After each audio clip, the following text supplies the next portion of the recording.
Eu vi rio limpo, eu vi água limpa, eu vi peixinho nadando no Tietê.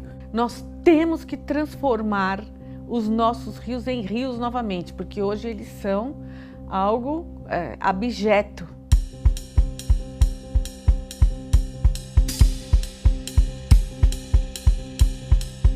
E isso é o retrato da nossa ignorância, é algo que me envergonha.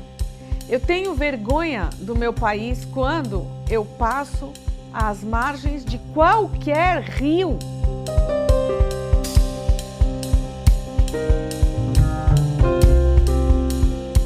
Segundo a Unicef, são mais de 450 mil crianças nas escolas do Brasil que não têm um banheiro.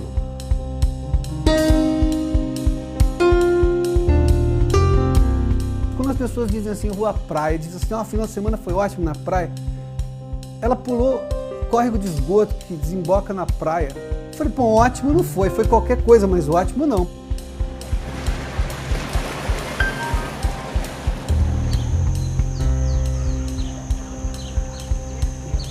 Veja que esse serviço público está ligado à dignidade da pessoa humana. O senhor falou dignidade. Só somos dignos de atenção quando temos um título de eleitor na mão. Passou a eleição, esquece que a gente existe aqui. A água da minha roupa, a água do meu banho e da minha pia vai na rua. Eu vou soltar onde? Somos aquele cidadão que não tem voz. Somos o cidadão que não tem direitos. A falta de saneamento básico afeta todo mundo. Você vê essa epidemia de Zika, essa epidemia de dengue, afeta, não tem, até os governadores, até os dirigentes, só que ele aflige mais o pobre porque ele não tem condições de tratar as consequências do saneamento básico. Agora, é pobre o país como todo que não tem saneamento básico, porque todo mundo sofre. Infelizmente, nós não temos nem metade da população ainda com coleta de esgoto, né? Então estamos muito longe do que a gente pode dizer de mundo civilizado em termos de saneamento. O Brasil teve um avanço urbano, um avanço demográfico e ele teve até um crescimento em termos de infraestrutura urbana, pública nos últimos anos, mas infelizmente o saneamento não acompanhou a mesma taxa de crescimento. Então o que acontece é que as baías, praias, lagos, represas, rios do Brasil foram tratados com desdém. Lamentavelmente, o saneamento sempre foi visto como um investimento que não era prioritário. Como diziam, né, os políticos antigos, era enterrar dinheiro. É um serviço público prioritário, é essencial à saúde, à qualidade de vida do brasileiro, é essencial ao meio ambiente, se desenvolve sem opor nenhum tipo de resistência ao crescimento econômico ou de qualquer ordem que causasse prejuízo à atividade empresarial, à atividade do empreendedorismo, à atividade econômica. Muito pelo contrário, o saneamento ele provoca o crescimento econômico no momento em que há investimento no tratamento, na colocação de rede, no desenvolvimento de novas tecnologias de limpeza de água e de tratamento de esgoto.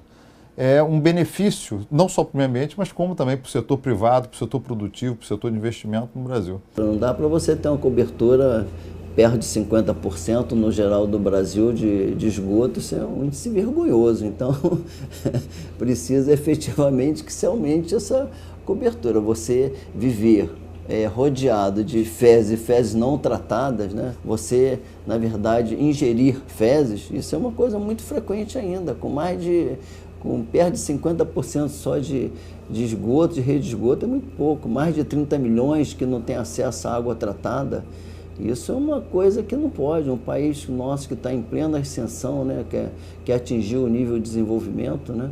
Porto Alegre tem regiões muito carentes, né? A Vila Dique, né? O próprio Guaíba mesmo, ali, o próprio rio que banha a cidade, ali, ele tem um odor, se a gente for ver, não muito agradável às vezes. Eu fui em locais realmente muito precários, assim, onde as pessoas não tinham banheiros, as pessoas tinham só fossas, né, na rua, aquelas antigas casinhas, não tinha água tratada, não tinha nenhuma espécie de saneamento básico. Em Pernambuco, nós fizemos um projeto junto com a Unicef e a Unilever de construir banheiros em escolas que não tem sequer um banheiro para as crianças irem. Essas escolas são muitas no semiárido brasileiro, que as crianças precisam sair da sala de aula e ir no matinho atrás da escola para fazer suas necessidades. Isso tem um impacto brutal na piora da educação desses alunos, né? A falta de saneamento para as crianças em especial resulta numa geração totalmente perdida. A gente deveria prestar atenção para o efeito desse conjunto de problemas ligados à falta de saneamento que leva ao desenvolvimento das crianças. Por quê?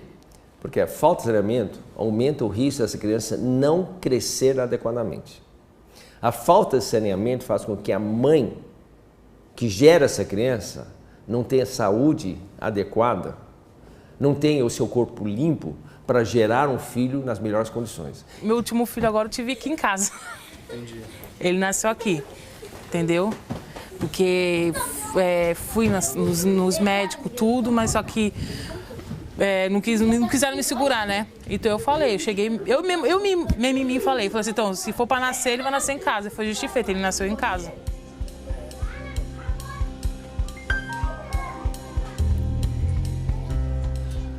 Eu ando de caiaque aqui, mano. Eu morava em Mogi das Cruzes, ao lado do rio Tietê, limpinho. Nadava no rio, pescava no rio. Eu vi rio limpo, eu vi água limpa, eu vi peixinho nadando no Tietê. Eu pegava, às vezes, na mão até. Então foi uma infância muito gostosa, graças ao rio limpo que corria do lado de casa.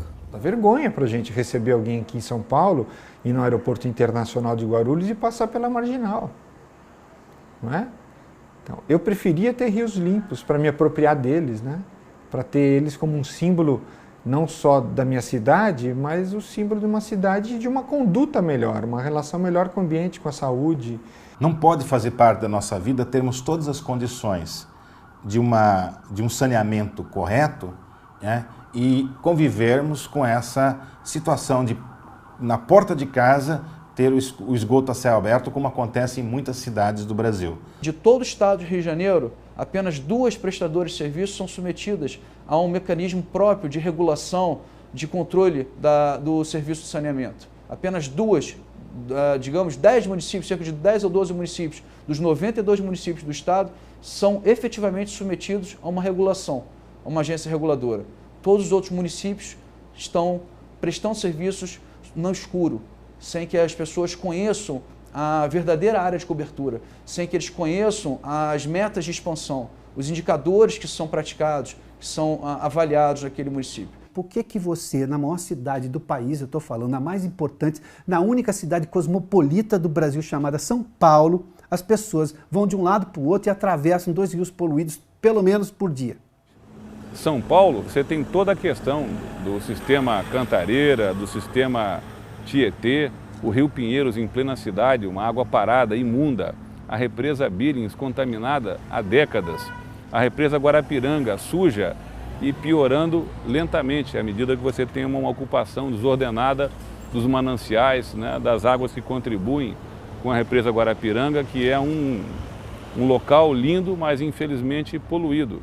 Isso acontece no país todo, basta ver o Rio Doce, a Baía de Todos os Santos em Salvador, locais onde você vê a poluição piorando a qualidade das águas. A gente tem em Recife, na região metropolitana de Recife, uma questão precária de saneamento, né? Com déficits que o Instituto Trata Brasil tem apontado nos seus estudos, nos seus levantamentos, apontando Recife ainda como uma situação, Recife e sua região metropolitana como uma situação ainda precária em termos de cobertura da rede de esgoto, né? Das 5 baías do mundo, as mais lindas, eu conheço 4.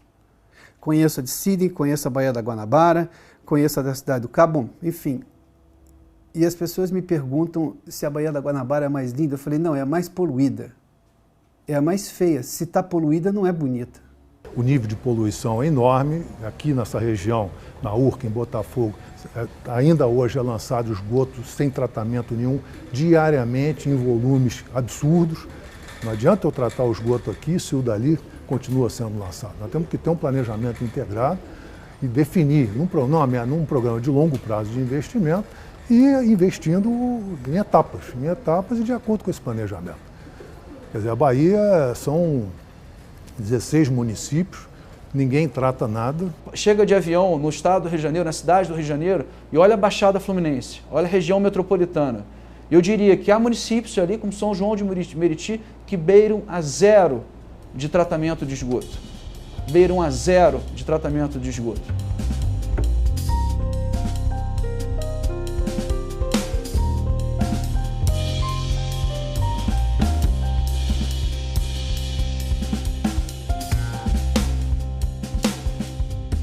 No censo 2010, o IBGE estimou que nós temos entre 6 e 7 mil comunidades dessas, né? Só no entorno de São Paulo, nós temos 2.000. A gente quantificou isso num estudo que o Trata Brasil lançou em novembro de 2015. Então, é muita gente que mora nessas áreas, né? E essas áreas só conseguem receber saneamento básico, na sua grande maioria, se houver a regularização fundiária. Não temos água encanada.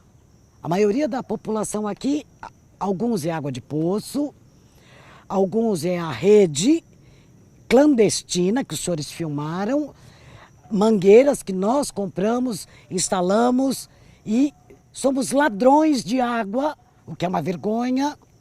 Então o que a gente está lutando como Trata Brasil é que pelo menos a gente consiga levar os serviços para as áreas já consolidadas, que já estejam instaladas há muitos anos. Sem água elas não estariam ali. Então elas consomem água, geram esgoto e poluem o meio ambiente. Isso acontece 24 horas por dia, 365 dias por ano, e as autoridades insistem em não conversar sobre isso. Eu fui na casa de uma pessoa e ela morava numa região muito precária, né? A casa era de palha-fita, não tinha nenhum tipo de esgoto, encanamento, né? As crianças brincavam ali, tinha lixo junto com animais misturados, assim, e pessoas próximas, entendeu? Não acontece só em regiões mais afastadas, mas aqui no Sudeste, que a gente pensa que é uma região super desenvolvida, né? Meu amigo ali do lado, às vezes na casa dele não tem, né? A mínima condição de moradia, ele está ali vivendo naquela zona que é realmente muito precária. Os coitadinhos que tem um poço como eu ali no fundo, tem água, moço. É 2 canaletinhas d'água, tem água. Mas outras que não tem água, que não tem nada para sobreviver, passa aqui com os baldinhos para ir pegar na casa de um e de outro, porque o prefeito no saneamento da água não pôs.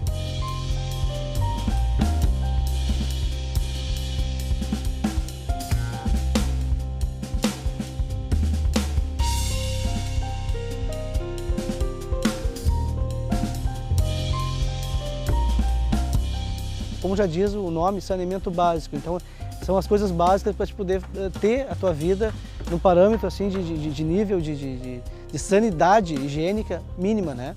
Acho que todos os países do mundo passaram por um estágio de evolução para o saneamento, né? Ninguém nasce com o saneamento pronto, né? Logicamente, os romanos já sabiam que era preciso afastar o esgoto das pessoas. Então, se você vê ruínas romanas, você já vai ver que o esgoto era retirado da cidade porque já se sabia que aquilo era uma fonte de doenças, né? Então nós estamos um pouquinho atrasados, né, com relação aos romanos, né? Ou seja, nós não aplicamos conhecimentos de mais de 200, 300 anos atrás. Então nós temos que imaginar que o mais importante é aplicar conhecimentos já centenários de saneamento básico se nós quisermos progredir como nação. Com isso, nós podemos promover a saúde, podemos promover a educação, aliás, e nós promovemos o progresso do país. Aliás, saneamento básico é, antes de mais nada, educação. Toda vez que se fala em educação ambiental, as atividades se voltam para a reciclagem, se voltam para a questão do resíduo, e não que isso não seja importante, é fundamental, eu acho que talvez por ser mais tangível, você instituir um programinha de reciclagem na escola e mostrar que a questão da segregação do lixo, da separação é importante e que é fundamental que assim seja, mas que a questão do saneamento seja colocado para gerar um cidadão mais crítico. E educação em saúde não é uma coisa que você faz num episódio único e resolve. Educação em saúde é um princípio que tem que ser trabalhado todos os dias. Os quadrinhos são um grande aliado para a informação sobre o saneamento básico. Lógico, a criança vê uma história, uma aventura, personagens simpáticos, como os nossos, a Turma da Mônica. Eles estão falando sobre aquilo, vai gravar muito mais do que até numa aula, um professor falando sem o apelo de personagens fortes. Uma família bem informada, ela vai ter cuidados, ela vai buscar elementos para cuidar melhor do saneamento, cuidar melhor da água que vai beber, que vai usar na comida, que vai usar durante a vida toda. A responsabilidade é de todos, da população. Não adianta dizer, mas eu não tenho nada a ver com isso, sabe? Esse rio, infelizmente, está morto, mas não foi eu que matei, não foi sim. Todos nós temos responsabilidade perante o que acontece ao nosso redor. A mesma coisa é com o lixo. Saneamento e lixo têm a mesma relação de consciência das pessoas. Desde que fique longe de mim, tá bom. E não é assim. Porque longe de você é onde? Em Marte? Porque se ficar no planeta Terra, é com você que vai ter que ser conversado esse problema. Então as pessoas ainda acham que saneamento é tira o esgoto da frente da minha casa. Leva isso para longe. Longe aonde? Na praia que você vai no final de semana? No rio onde a companhia de água vai pegar água para você, para servir você de água? Ou seja, onde é longe? Você já observou que virou uma cultura no Brasil a questão do gato, a questão de furto de energia, furto de água? Já é cultural isso. Quando eu trabalhava no sistema financeiro da habitação no Ministério Público Federal. Quando eles recebem um apartamento, eles acham que não tem que pagar. Eles acham, eu não sei, essa cultura de tirar vantagem de tudo, sem perceber, não é, que está prejudicando tantas outras pessoas com essa atitude irresponsável. Então, não é cultural só dessa classe mais pobre, não. É cultural de qualquer classe no Brasil ser esperto e burlar a lei. Eu acho que a cultura é uma cultura geral. Ela não é uma cultura que vai se dividir em classes sociais. Ela atinge a todas as classes sociais. Há condomínios de luxo que não se ligam à rede. Isso não é um privilégio de rico, de pobre, etc. Nós precisamos lidar com o conceito de cidadão completo. Ele tem deveres e obrigações. Está garantido no primeiro capítulo da Constituição Federal. Temos direito à água, a morar com dignidade. Não importa que a minha casa é simples. É o que eu pude construir. Não importa que a minha rua não tenha asfalto. Mas eu poderia ter a rede de esgoto, porque vai impedir de doença. Eu poderia ter uma rede de água, porque vai impedir a contaminação da água. Uma das grandes deficiências da falta de saneamento no Brasil tem como causa o baixo envolvimento do cidadão brasileiro. O cidadão brasileiro não fala sobre isso, não discute isso, apesar de ser a infraestrutura mais atrasada que a gente tem. Mesmo nas comunidades mais vulneráveis que a gente visita nos nossos projetos, dificilmente a gente encontra uma comunidade mobilizada para o tema, discutindo, reivindicando. Muita gente acha que aquilo é assim mesmo, sempre foi assim. Eu acho que eles não têm conhecimento, porque quem que assiste a divulgação, quem lê os jornais, quem assiste, essa população passa ilesa, ela não chega a esse conhecimento. Se chegar, ela não capta a importância disso na vida dela. A maioria das sujeiras aqui é dos moradores também, né? E você vê aí, muitos já ajudam, muitos já deveriam pegar e joga em casa, joga na porta, e por isso que junta essa sujeira toda que você está vendo aí.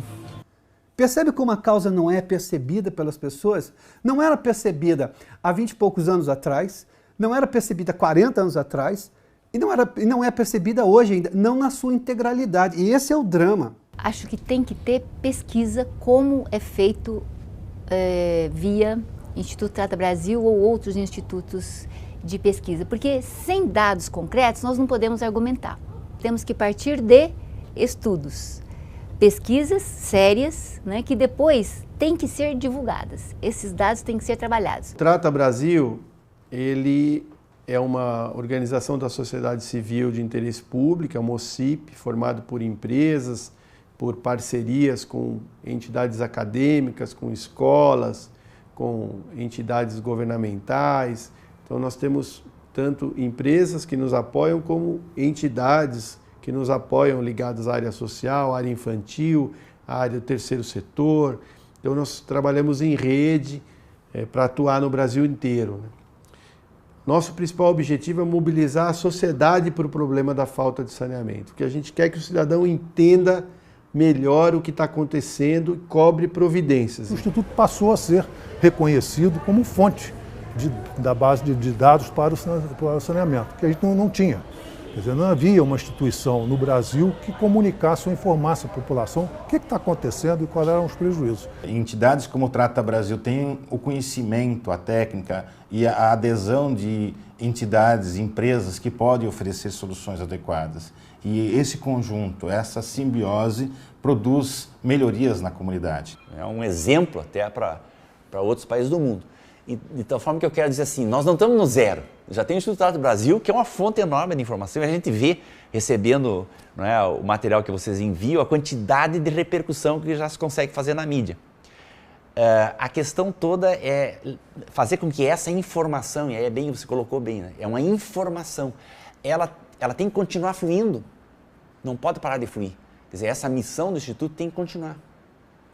Tem que continuar, porque leva muito tempo para que essa informação, por exemplo, chegando na comunidade inúmeras vezes, de várias maneiras, constantemente, ela vai alimentando o processo de conscientização da cidadania. A imprensa não cobria desse assunto. Eu tenho talvez dos poucos orgulhos que eu posso dizer, eu não gosto de ficar citando, mas eu tenho muito orgulho de ter feito isso.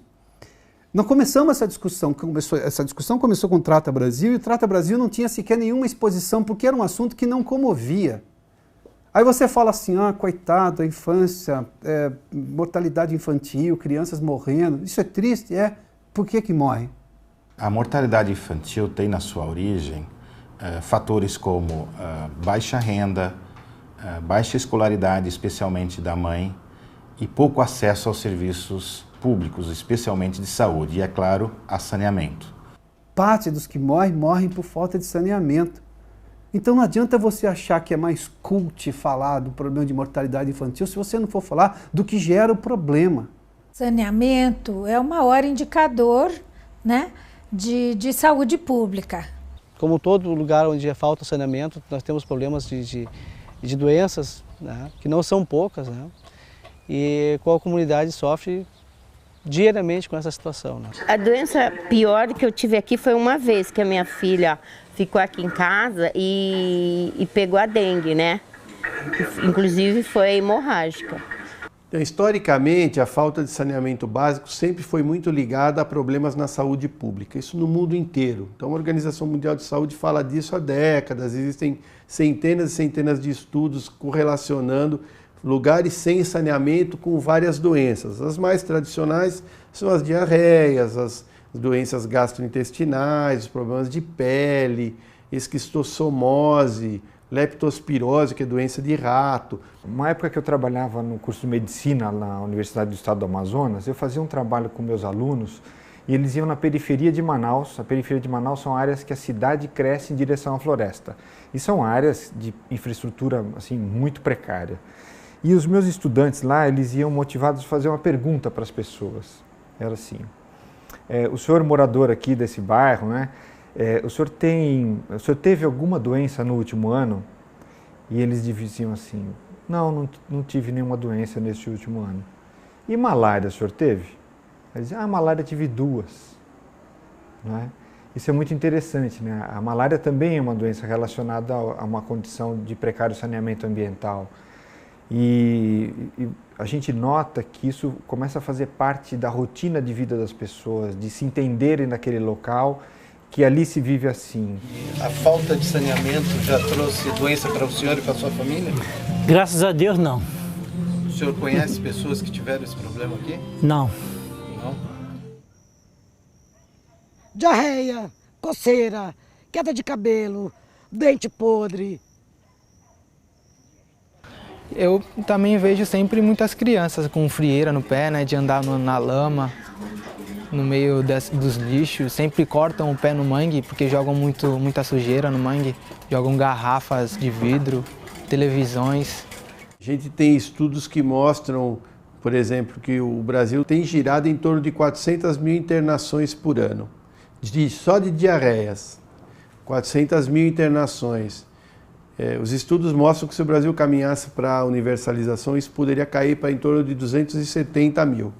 Se você pensar que você tem uma criança numa favela vivendo ao lado do esgoto sanitário, né, aberto, né, do esgotamento, está passando ali a água suja, ela tem uma verminose, ela vai ao posto de saúde, ela é tratada da verminose, né, e sara, e volta depois de 15 dias novamente contaminada, né?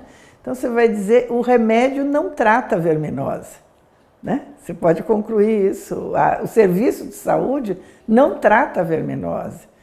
Embora ele tenha tratado com êxito, tenha resolvido. De fato, ele não resolveu, porque o problema continua lá. A falta do saneamento básico que eles não querem fazer, porque não é uma obra que apareça, que não dá para cortar a fitinha, não dá para sair na foto do lado do esgoto, do tubo que está levando o dejeto humano para longe, para a estação de tratamento. Ela gasta, essa falta de saneamento gasta muito mais dinheiro na saúde. O custo em termos de saúde, em custos em termos de perda de dinheiro, o custo em perda de dias trabalhadas para qualquer das camadas sociais é assustador por causa de falta de saneamento básico. Nós temos um ditado: R$1 aplicado no saneamento básico economiza R$100 em termos de problemas futuros. De modo que nós temos convicção hoje de que o saneamento é extremamente importante. O investimento em saneamento, ele acaba conseguindo reverter uma situação de degradação e de doença mais rapidamente do que qualquer outro tipo de intervenção. Mas não é importante. O importante depois é fazer um hospital. Não tem saneamento, mas vamos fazer um hospital que vai ter produto importado e não vai ter médico suficiente. Não vai ter leite suficiente. Estamos em 2016, ainda tem obras não executadas oriundas de 2007, 2008, com dinheiro sobrando. Então, fazer isso acontecer já se torna um problema, na minha opinião, da justiça. Nós temos muitos municípios inviáveis, né? É um ímpeto de criar município, e você cria município repartindo e faz, e não tem viabilidade. Inviável por quê? Porque não tem sequer a pessoa competente para entender o programa, né? E isso é formada para entender o programa. É complicado isso mesmo. Então, eu acho que não pode pedir auxílio, não pode pedir empréstimo porque não sabe como pedir o empréstimo. Então, são coisas difíceis de trabalhar, né? Eu acho que esse é um problema. Tem a ação de improbidade, não é?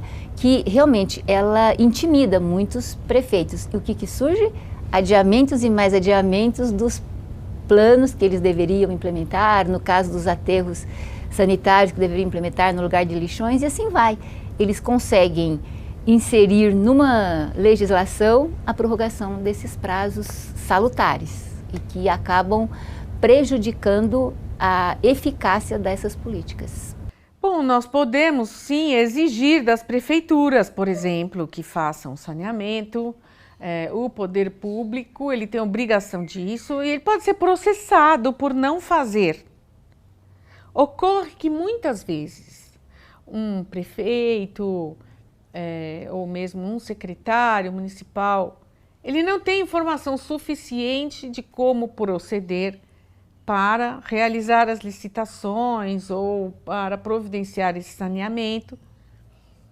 E ele faz alguma coisa errada e o Poder Judiciário e o Ministério Público acabam embargando a obra. Se você perguntar e sair daqui, perguntar para qualquer gestor, até na área, vamos para a área de meio ambiente, vá na Secretaria de Meio Ambiente, Estado de Meio Ambiente, e pergunte qual é, de fato, a área de cobertura dos serviços de coleta de esgoto e tratamento no Estado. Eles vão dar dados de 2013 ou 2014 dos NIS, mas eles não conhecem, de fato, a realidade. Mas eu também acho que não é só questão dos gestores. Eu acho que o Ministério Público também tem um papel extremamente importante a contribuir nesse sentido. E exigir desses gestores que cumpram o seu papel de atender a essas necessidades da população que são básicas. A primeira medida que o promotor tem que ter para a promoção do saneamento é se interessar, se dedicar ao assunto, compreender a problemática, para que possa tomar medidas, ações, interferências nesse arranjo que sejam úteis para a promoção do saneamento, que sejam úteis para a universalização. E não apenas, de momento, impensadas, que não contribuam de fato com a solução do problema. O promotor deve participar das discussões locais o tempo inteiro porque ele é obrigado a acompanhar o plano de saneamento e de estar completamente atento ao que a sociedade está discutindo acerca de tão importante tema.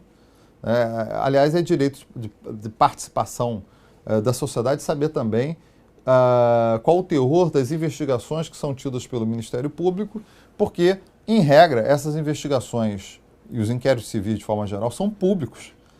Então, qualquer um pode ter acesso ao que o Ministério Público está produzindo como prova nesse inquérito civil.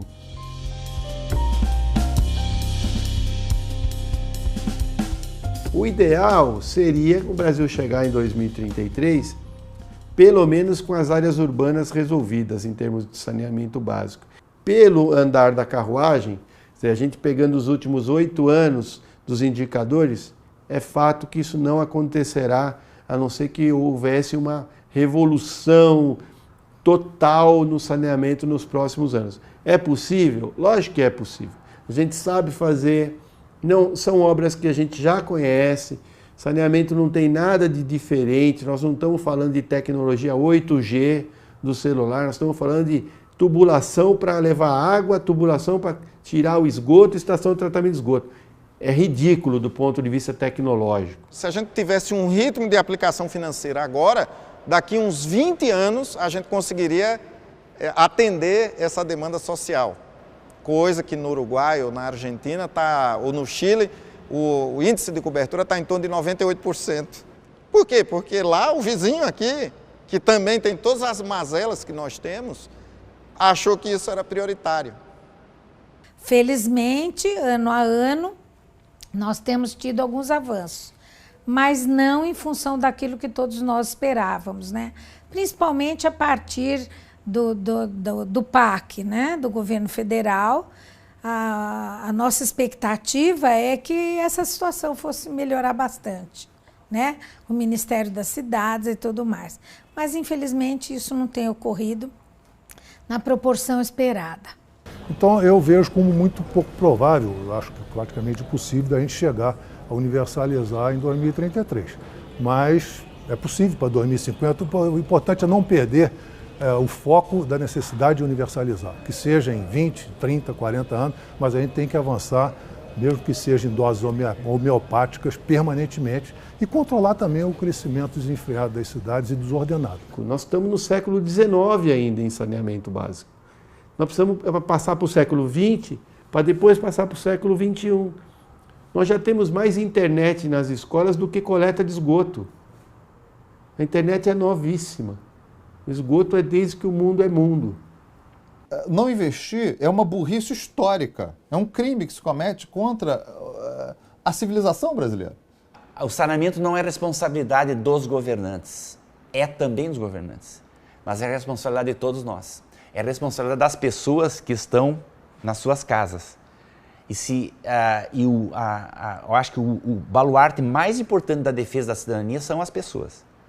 É uma vergonha nós transferirmos para próximas gerações um local como esse, cartão postal do turismo brasileiro do Rio de Janeiro, com águas contaminadas, sujas. Então o saneamento tem que estar na prioridade. Então, nesse momento de cobrança, nós temos que lembrar da relevância do saneamento cobrarmos planejamento, metas e resultados. Então, o que nós lutamos é para que o saneamento avance. Não nos importa se vai ser público ou privado, se vai fazer com produto A ou com produto B, isso para nós não interessa. O que nós queremos é que faça saneamento. Então, o Trata Brasil, na verdade, ele é um grande movimento em prol do saneamento no Brasil. Porque a gente sabe que um país sem saneamento nunca será um país desenvolvido.